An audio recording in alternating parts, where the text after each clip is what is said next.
ചാണകം കൊണ്ട് ചിത്രകല പ്രകൃതിദത്തമെന്ന് ജർമ്മൻ ചിത്രകാരൻ വെർണർ ഹാർട്ടൽ വിശേഷിപ്പിക്കുന്ന ഈ കലാസൃഷ്ടി ആയിരക്കണക്കിന് യൂറോയ്ക്കാണ് വിറ്റുപോകുന്നത്.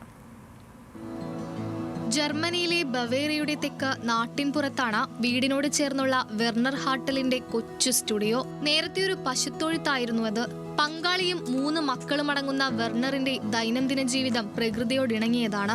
അതുകൊണ്ട് തന്നെ തന്റെ കലയും പ്രകൃതിദത്തമായിരിക്കണമെന്ന 46-കാരനായ വെർണറിന് നിർബന്ധമുണ്ട്.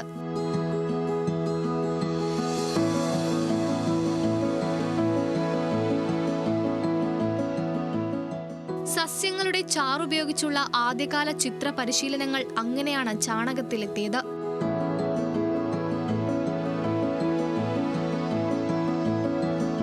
അയൽപ്പക്കത്ത് കർഷകരേറെയുള്ളതിനാൽ ചാണകത്തിന് യാതൊരു കുറവും ഇതുവരെ ഉണ്ടായിട്ടില്ല. അതുതന്നെയാണ് പ്രധാന ഗുണമെന്നാണ് വെർണർ പറയുന്നത്.